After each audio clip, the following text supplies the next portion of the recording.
it's Dwight. I am back. So I lied to you yesterday. I said I would be back on Monday, but I had some time today, so I figured I would use that up. So I have a repurposed canvas here. It is a 24 by 30, and I've sort of prepped it. I covered it with some Artist Loft Acrylic Flow Black right out of the bottle, so nothing, you know, no formulas here, nothing fancy, just wanting it to be a little tacky on the sides and a little bit on top. So what I'm going to do today is something a little bit different. It's going to be a puddle pour and swirl, but what I'm going to do is I'm going to just let it be and see what happens. I'm not going to try to manipulate it too much. I tend to like, if you notice my paintings, I like symmetry, I like sort of organization, and I like it to be, you know, have a good composition. But today I'm going to pour my puddles, and I'm going to then put my black paint on top and move it around and see what we get. The first thing I need to do, which I forgot, is to make sure my canvas is level. Okay, it's pretty good. Awesome. Great. Paint on my level here. So let me show you the paints I'm going to be using. I actually am finishing up using the paints that I used in my last two pours. So I have copper, and that's DecoArt's Extreme Sheen. And I have some of the amethyst as well. It's DecoArt's Extreme Sheen. And I have a little bit left over of the sapphire blue, which is DecoArt's Extreme Sheen as well. And then I have just, this is a little bit of white pearl mixed with some Artist Loft white. You know, nothing out of the ordinary there. And I'll be honest with you, I forgot these colors. I think this might be Calypso Blue, DecoArt's Americana brand.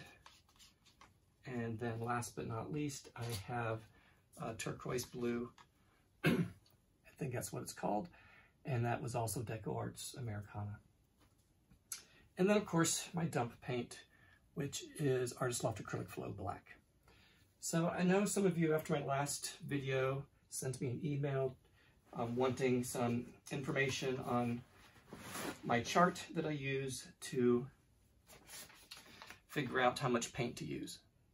That's just my little handy-duty chart I keep by my side. So for 24 by 30, I need 25 ounces. Now, this cup here is 24 ounces. I am hoping not to dump all of that because the rest of my colors are going to make up the difference. So let's just see what we do. And I'm going to start with some white. Now this is basically just going to be a puddle pour. I'm not going to throw the colors down. And I'm just going to layer, you know, I'm not quite sure what order, whatever comes to mind.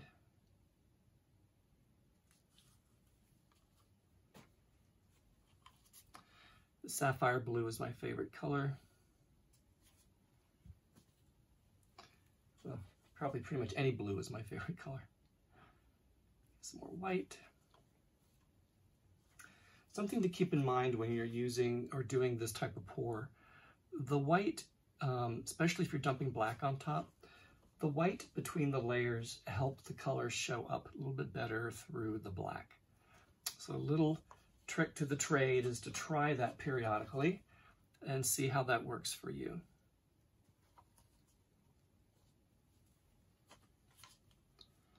So as you can see, a lot of color going on here, a big old puddle.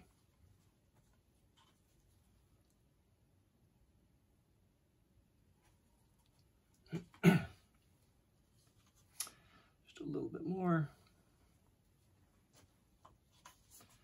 And use all of that. Then a little white on top. How's that? Okay, so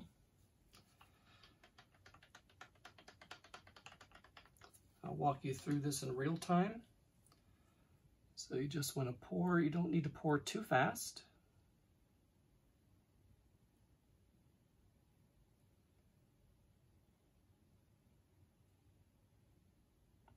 And I just usually pour in the middle. So what I want when I tilt this and swirl it, I want the black to hopefully overtake the rings. And it's okay if it doesn't, because like I said, today I'm gonna go and just see what happens. And if you just noticed, I used the whole cup. So I have a lot of paint on this canvas. So let's just start moving it around. As you can see, it's covering my rings. That's what I want.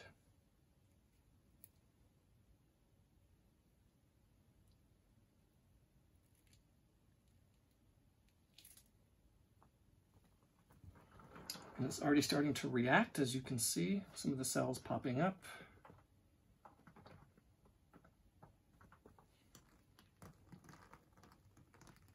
Gonna go for this corner.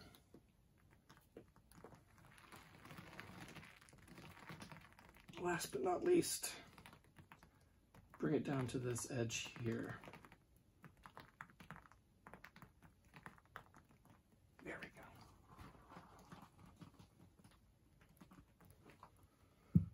Okay. So, now move it around a little bit to get the paint moving to allow some of the cells to open up. Let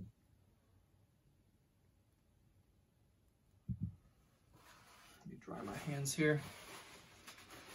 Now I'm hoping that they start to pop and that we have some interesting colors come through. And an interesting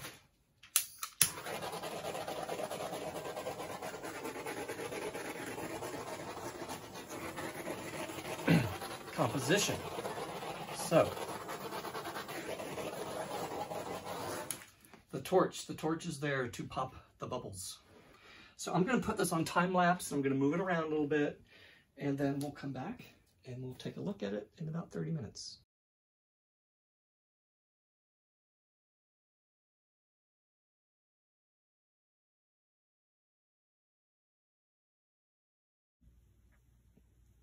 Okay guys, I'm back.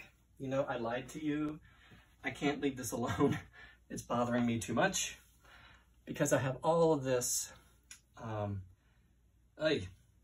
So I broke my promise to you. Apparently I like a little bit of order. So I'm going to add some more and pour over it.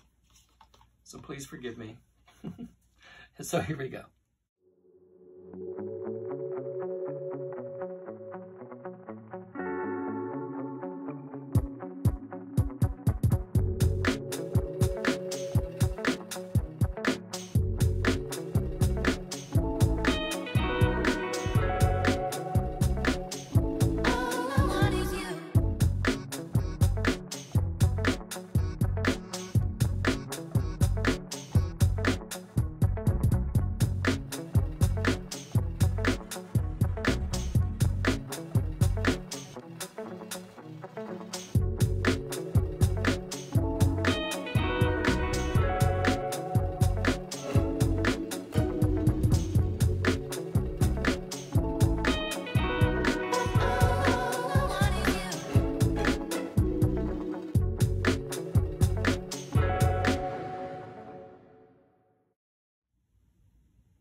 Hello guys, I'm back. It was about 30-40 minutes. If you noticed on the time lapse, you saw this move significantly. And I'll tell you 2 reasons why I think that happened. One, a lot of paint on the canvas. So that was my fault, obviously. And the canvas may be slightly warped. It's an older canvas, so you saw it sort of move over to the side here. I still think it's kind of cool. I do love it. We'll see how it dries. Hopefully it doesn't have any more movement. I told you I was going for something unintentional, something sort of asymmetrical, something different, and I think I achieved that today.